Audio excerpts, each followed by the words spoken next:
प्यारे दर्शकों, गरुड़ महापुराण के एक नए भाग में आपका स्वागत है।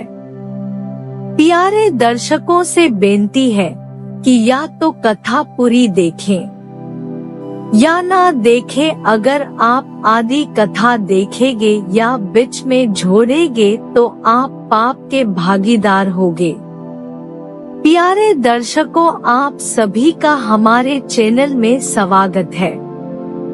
धर्म से जुड़ी वीडियो देखने के लिए हमारे चैनल को सब्सक्राइब और लाइक करें। धन्यवाद। प्यारे दर्शकों, अगर आपने वीडियो का इससे पहला भाग नहीं देखा तो इस चैनल पर जाकर देखें। धन्यवाद।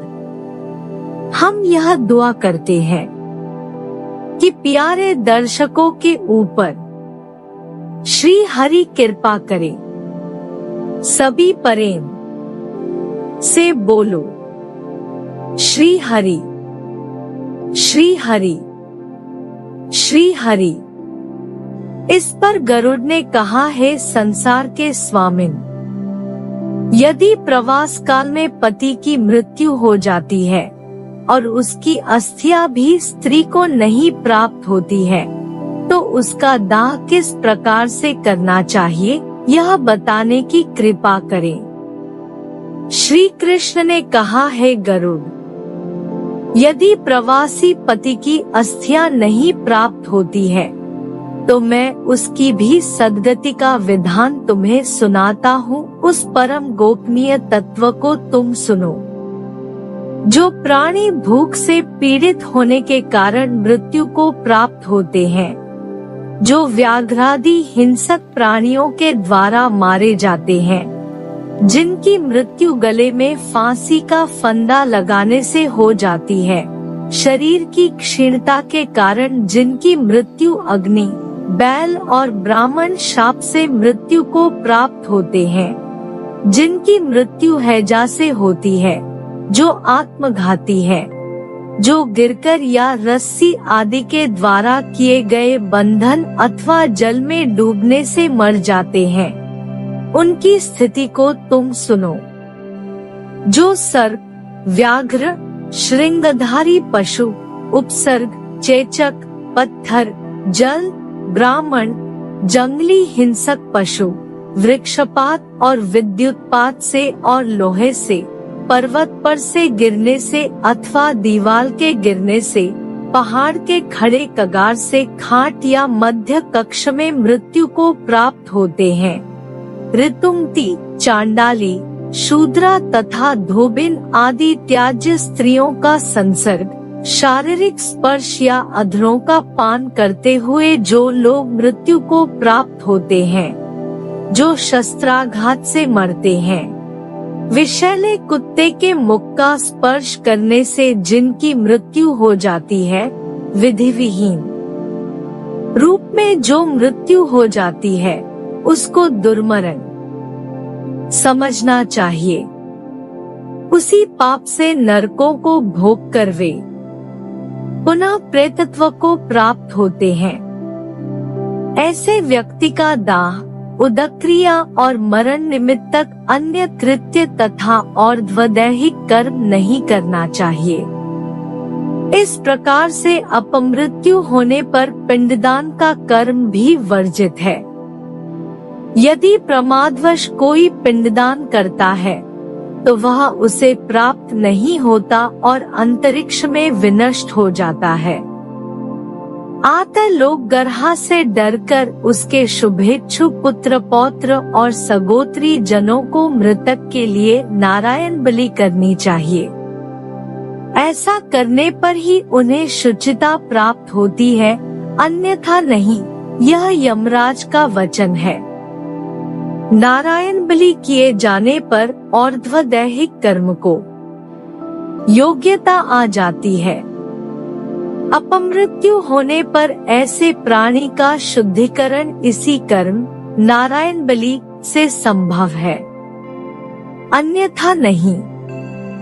नारायण बलि सम्यक रूप से तीर्थ में करना चाहिए।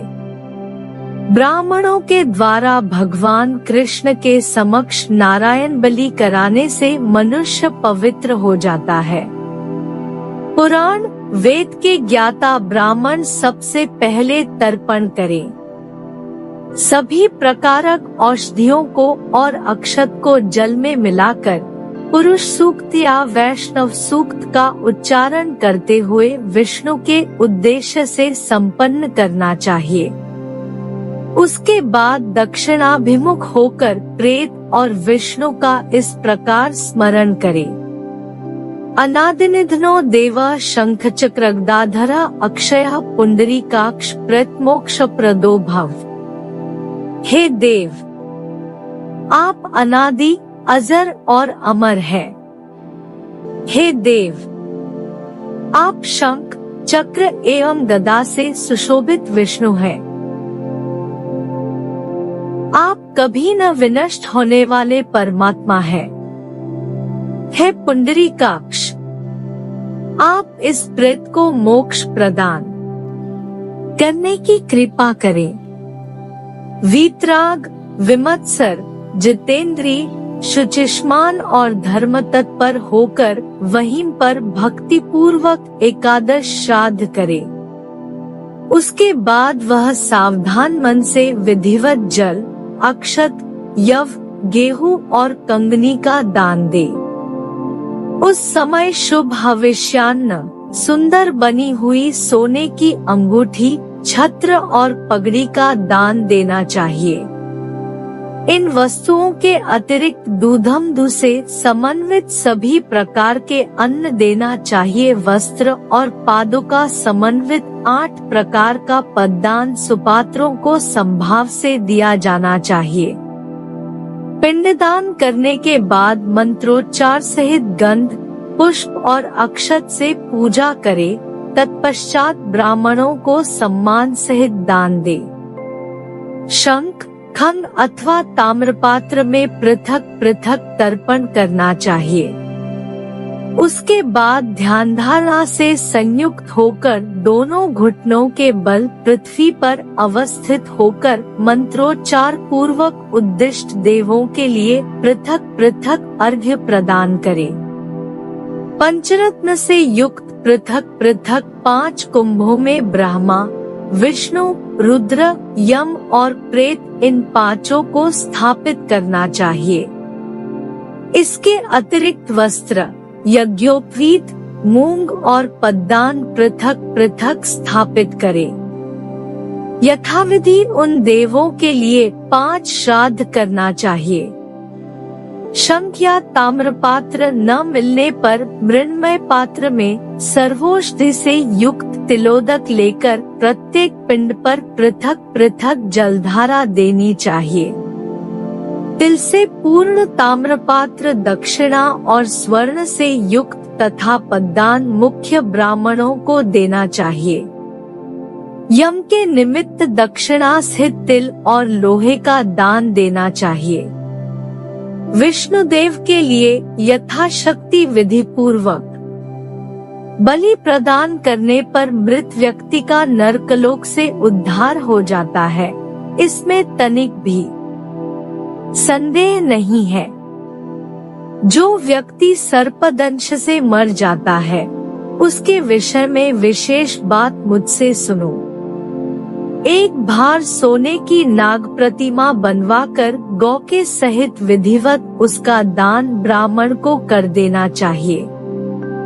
ऐसा करके पुत्र अपने पिता के ऋण से मुक्त हो जाता है। इस प्रकार सर्पबलि देकर मनुष्य सर्पदोष के पाप से दूर हो जाता है गरुड़। उसके बाद सर्वौषधि से समन्वित पुत्तल का निर्माण करना चाहिए। पुत्तल के निर्माण में पलाश और वृंतों का विभाग सुनो। काले मृग का चर्म बिछाकर उसके ऊपर कुश से निर्मित एक पुरुष की आकृति बनानी चाहिए। 360 वृंतों से मनुष्य की अस्थियों का निर्माण होता है। उन वृंतों का विन्यास इन अंगों में पृथक पृथक रूप से करना चाहिए। 40 वृंत शिरोभाग, 10 वृंत ग्रीवा, 20 वृंत वक्षस्थल, 20 वृंत उदर, 100 वृंत दोनों बाहु, 20 वृंत कटी, 100 वृंत दोनों उरुभाग, 30 वृंत दोनों जंघा प्रदेश, 4 वृंत शिश्न, 6 वृंत दोनों अंडकोश और 10 वृत्त पैर की अंगुली भाग में स्थापित करने का विधान है। इसके बाद शिरोभाग में नारियल, तालु प्रदेश में लौकी, मुख में पंचरत्न, जिह्वा में कदली फल, आंतों के स्थान में कमलनाल, नासिका भाग में बालू, वसा के स्थान में मिट्टी, हरिताल और मनहशिल, वीर्य के स्थान पर पारद, पुरीश के स्थान पर पीतल, शरीर में मनहशील, संधि भागों में तिल का पाक, मांस के स्थान पर पिसा हुआ यव, रक्त के स्थान पर मधु, केश राशि के स्थान पर जटाजूट, त्वचा के स्थान पर मृगचर्म, दोनों कान के स्थान पर तालपत्र, दोनों स्तनों के स्थान पर गुंजाफल, नासिका भाग में शतपत्र, नाभिमंडल में कमल, दोनों अंडकोशों के स्थान पर बैगन, लिंग भाग में बढ़िया सुंदर गाजर, नाभि में घी, कौपीन के स्थान पर त्रपु अर्थात लाह, स्तनों में मोती, ललाट पर कुमकुम का लेप, कर्पूर एवं अगुरु, धूप, सुगंधित माला का अलंकरण पहनने के लिए हृदय में पट सूत्र का विन्यास करना चाहिए। उसकी दोनों भुजाओं में रिद्धि एवं वृद्धि, दोनों नेत्रों में कौड़ी, दांतों में अनार के बीज, अंगुलियों के स्थान में चंपा के पुष्प और नेत्रों के कोण भाग में सिंदूर भरकर तांबूल आदि शोभादायक अन्य पदार्थ भी भेंट करना चाहिए। अगला भाग देखने के लिए चैनल को सब्सक्राइब और लाइक करें। धन्यवाद।